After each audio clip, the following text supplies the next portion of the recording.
Hey there, this is Sam Bradbury, also known as Uncle Sam, the USA's famous patriarch and everybody's uncle. And I am, in fact, an Uncle Sam. I got a couple nieces. But welcome back to Uncle Sam's Post-Prison Show. This is episode 2. I tend to ramble sometimes, but I'll try to fill you guys in with, just kind of a quick recap on the story so far. Basically, my late teens, early 20s, I got in a little bit of trouble, all for drugs, weed, and I had a little opiate habit for a while, and I got nabbed for those, so I had a bit of a record. And then in June of 2014, I made a satirical Facebook post. It was way over the top, talking about blowing up the local courthouse and, killing cops and judges. And I thought it was clear that it was an over-the-top joke and satire, and the, friends and audience that I wrote it for understood that and understood my sense of humor. But the federal government and local police did not. So I got arrested. 3 different local agencies showed up. Actually 4. County, the 2 cities kind of surrounded me, and also state. I got locked up in the local county jail. They set my bond at $1 million, so I couldn't get out. After that happened, the FBI came and picked me up. They took me to Hammond. I had a court date where they basically told me that the grand jury decided they were going to move forward with indictment, but they didn't tell me, what the charges would be or anything. The initial kind of paperwork was showing some sort of extortion type charge by means of interstate commerce, aka the internet, which is what made it a Fed crime. So just a note to any especially young people out there watching, anytime you use the internet and you're doing anything that could be considered illegal in any way, even using the wrong words, apparently, that crosses the line into federal jurisdiction territory and becomes a Fed case. If you're out there committing petty crimes and maybe robbing people or committing crimes with a gun, there may be a chance you're better off crossing state lines and getting into Fed jurisdiction, because the conditions are usually better in the Feds. And on certain charges like robbery, they're way, way more lenient. In the case of guns, the Feds are incredibly strict. They got crazy mandatory minimums. But depending on the situation, you might still fare better. Say you had a string of bank robberies. They give you 5 years for the gun and 3 years for the robberies. You might, end up better than in a state case where they give you 40 for just the robberies. The state doesn't usually care much about guns. I'm sure probably New York and California might be a little different, but most states have, fairly small penalties for guns. The Feds have very large ones. But that is all kind of beside the point, so let me get back to the story. I was being held in Hammond, Indiana, in a Fed holding in the city jail. I kind of just got there. They transferred me from Tippecanoe County, where I was initially arrested and held, and had my, state bond hearing. And the state was trying to pursue 4 counts of C felony intimidation, which is, so at the time in Indiana, the felony system went A, B, C, D, with A being the biggest, carrying, I think, like 25 to 60 years or something, and D being the smallest felony charge, which was, I believe, 1 to 3 years. They've since then changed that to a numbered system, 1 through 6. But it's besides the point. It wasn't the state charges that got me anyway. It was the Feds. So they took me down to Hammond. I start meeting these guys and everything, and my lawyers show up one day, and I go, they call me to a little meeting in a special room, and I go in not really knowing what to expect. And when I go to this attorney visitation room, there are 2 people across from me, both of which I'd never met before. And that seemed highly unusual because I had no way to afford an attorney or anything. So I was being given federal defenders, public defenders in the federal system. And I sat down to talk to them. I was a Indian, as in dot, not feather, man and woman.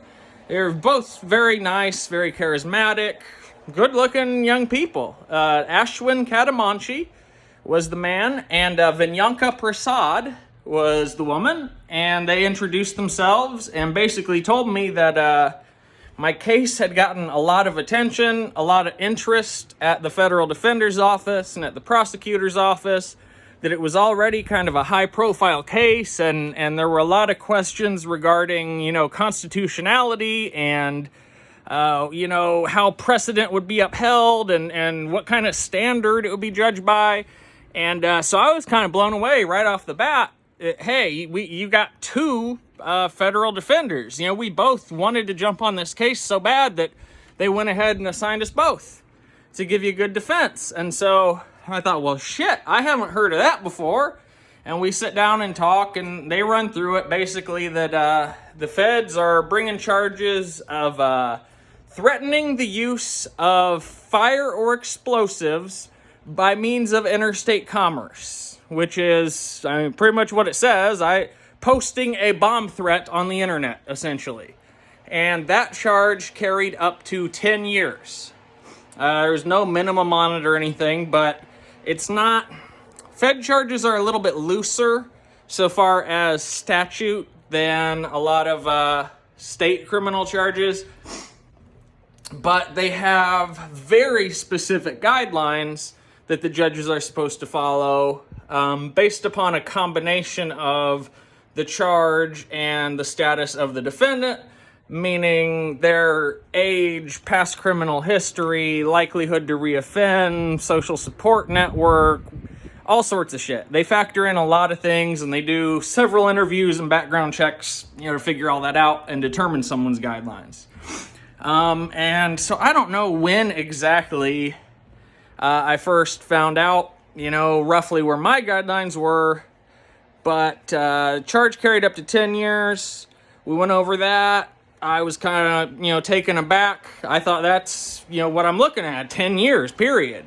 And so I was freaked out, and I go back to the pod, and I tell, these other guys that I just met, all black dudes, but I'm assuming that, because they've been sitting in jail for a while, some of them for months or years, and a lot of them had criminal backgrounds and had done time before, I figured maybe they could help me understand, my situation, what I was looking at, and how normal all this stuff was, and what it meant that I had two lawyers. And I went back and told them, I got two federal defendants. Holy shit, what? We've never heard of that. There was a guy that was just in here on a crazy high-profile murder case, and he didn't get assigned two attorneys. The guys we know that paid $100,000 for their defense didn't have two attorneys. So it's a weird situation right off the bat, and I think it made some of the guys maybe a little bit suspicious of me. They wanted either to jump on my case, meaning find something out about me that they could, give to the prosecutor as kind of snitching to get out of their own case, or they thought that that's what I was doing in some way, or that I was an informant or fed or God knows what. And actually, if you dig far enough, there's some 4chan posts and stuff that were made around that same time when I got arrested, claiming that I was a federal informant or CIA agent, and so were all my friends, and they were trying to entrap people into joining my, make-believe 765 anarchist group. But, so anyway, after I meet with my lawyers, I talk to the guys in the pod, I get kind of settled in, I go back to court, I officially get the federal indictment for that charge, threatening the use of fire explosives. Then I, go back to the pod, I sit, a few days later, attorneys come back, we're kind of gradually ironing out some details. I get my first couple little bits of paperwork.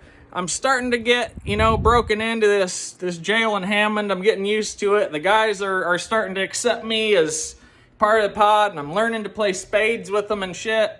And next thing I know, Bradbury, pack it up. Well, shit, I'm not supposed to be going anywhere. I mean, did they drop the charges? Am I going home?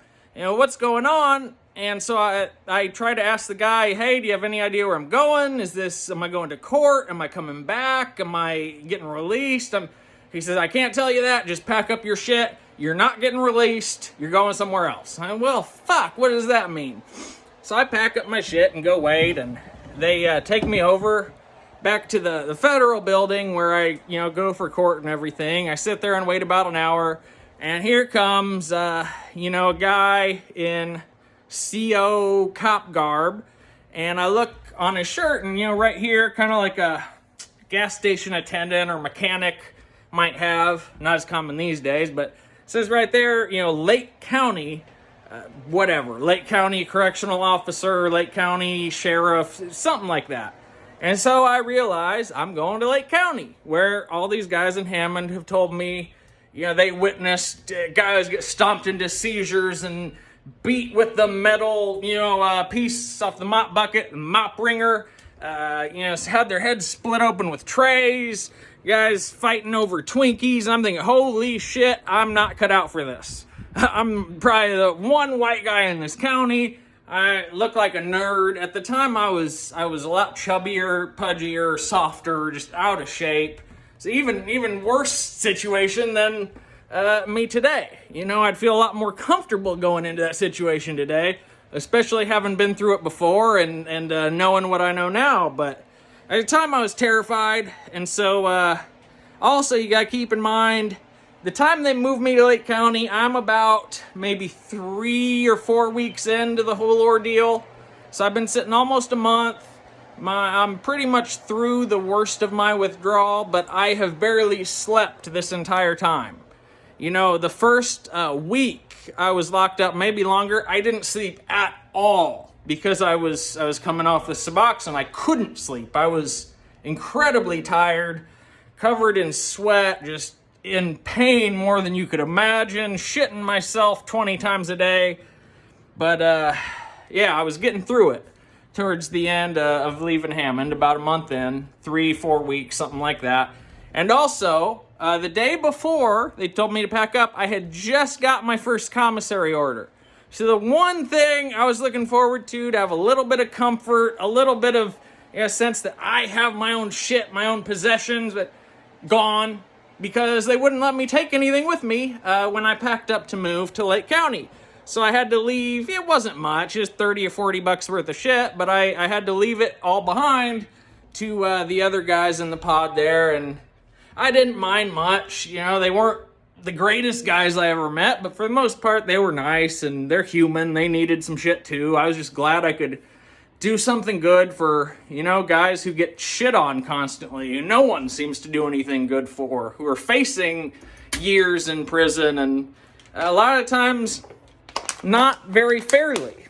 In a right and just world, I think it's a lot of our politicians and cops and business leaders and those kind of guys who would be facing all these years in prison because they're the ones committing the real crimes.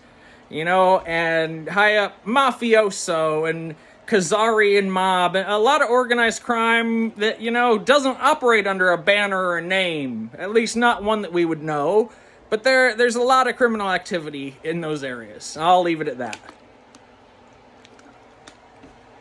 So I get to Lake County, and they put me in what's called a bullpen or a holding tank. And in most jails, as part of the process, when you first come in, you just kind of go in a big generic cell with a bunch of people. And it's not a lot of fun, but it's just the booking process. So you come in, you sit in this cell usually for a couple hours, and then they find you a cell somewhere. Well, in Lake County, I came in, the cell's full of 30 dudes, and I had to sleep in there overnight on the hard concrete, no blanket, no pillow, no nothing like that. With 40 other dudes, and I mean, we are almost touching, just shoulder to shoulder, head to toe. This room is packed. It's as many people as you could possibly fit in a room this size. So I wake up the next morning, I'm thinking, I'm gonna get to go to a cell, it's gotta be better than this. Nope. I ended up spending, I believe, 3 fucking days sitting in the bullpen, no shower. There's one toilet for like 40 guys. I'm not about to sit in there and take a shit in front of everybody, so I'm holding that in too.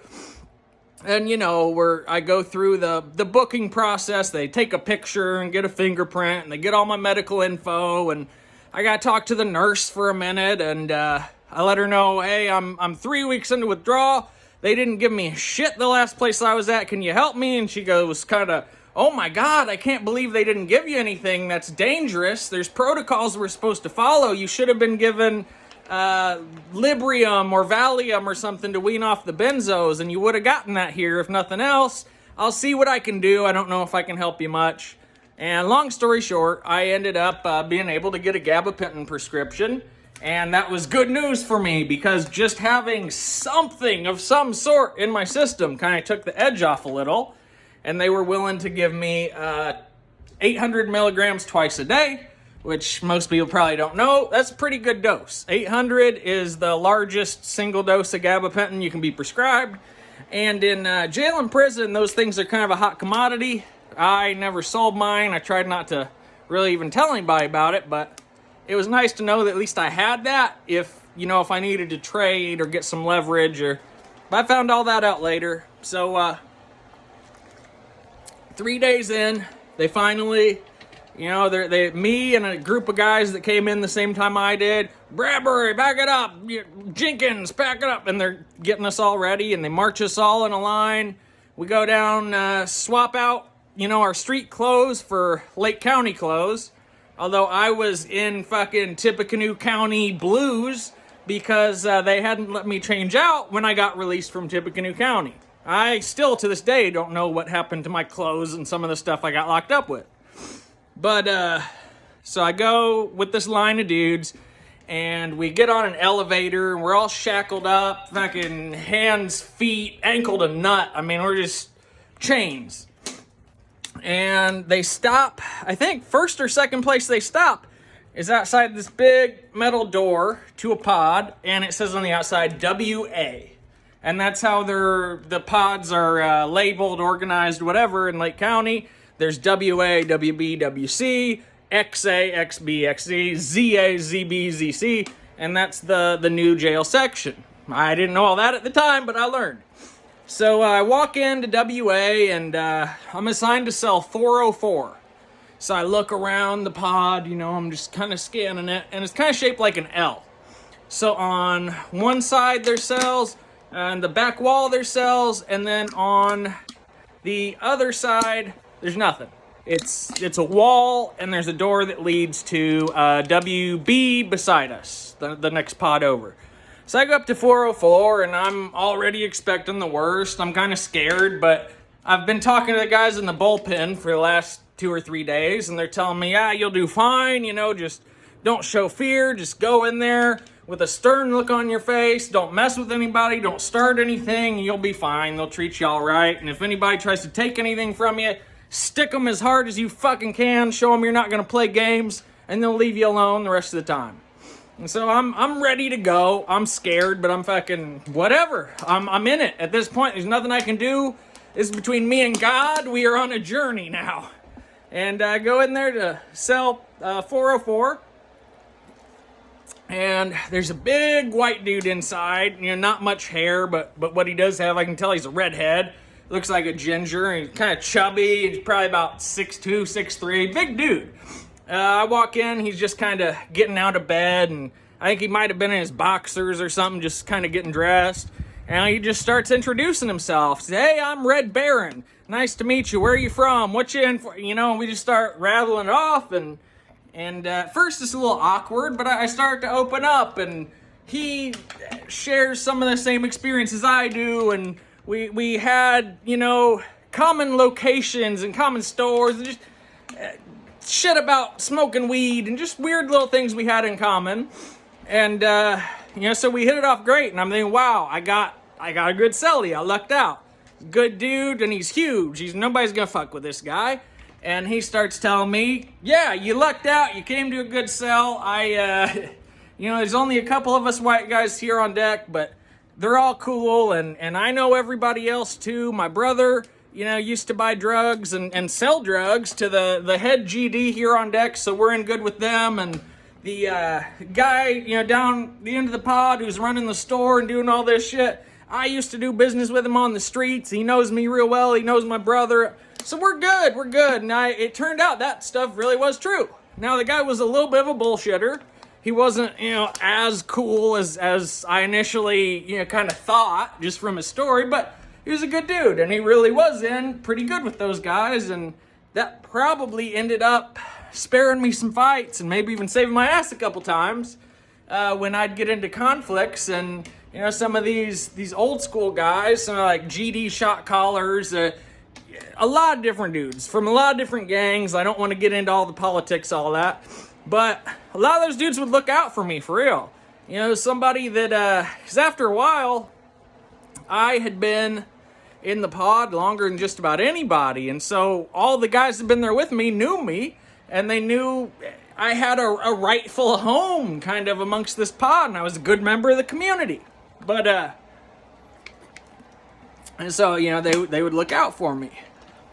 Some new guy would come in and talk slick or think that I'd be a victim or something. Hey, what about that white guy over there? Can we take his shit? And no, that's threats. We don't fuck with threats. He's a good guy. He's, you want to fuck with him, you're going to fuck with me and all the rest of us too. And that's not a joke. And so my cellie, within the first few days, that nickname Threats, he came up with it, that I told him, my case and what I was in for, and he just cracks up, same as everybody else. Oh my God, you can't be serious, man. That's fucking ridiculous. Really?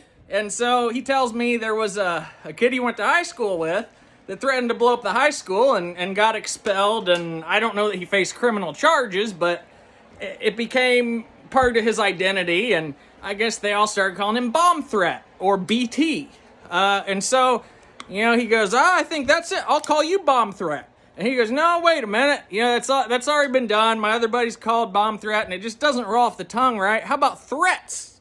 And so, starting from about my third day in Lake County, I come out of the cell one day to just kind of walk some laps and meet some people around the pod with him, and he starts introducing me as Threats to everybody. Say, there's my cellie Threats. He's in here for threatening to blow up the courthouse. He's a fucking terrorist. And people loved it. People loved it. Once people read my paperwork and they saw what I got arrested for, how and why, and I didn't hesitate to show them. That was one thing that got me in everybody's good graces. Because anybody that's snitching or cooperating or has something to hide or is in on a really heinous charge, they're not going to show anybody their paperwork. And so that's kind of a high level of respect in jail and understanding is, here's my paperwork, here's actually legally what it says, I'm not going to hide anything from you, these are my charges, this is what I'm facing, this is what I said, this is what I did. Yeah, I don't have any co-defendants, I don't have a code on here, time cut for snitching, or I don't have any of that. And so people saw that and they recognized I was real from the very beginning. And a lot of dudes sympathized with me and thought I was going to win. A lot of them made fun of me and said, oh, hell no, you look like the guy that would shoot up the school, and politically it's the worst fucking time you could have done. They're going to put your ass under the jail, you idiot. I heard a lot of that too. But Lake County was quite an experience, and I'm running short on time today, so this episode is going to be pretty short. But that's part 2 of my prison story. More coming up soon.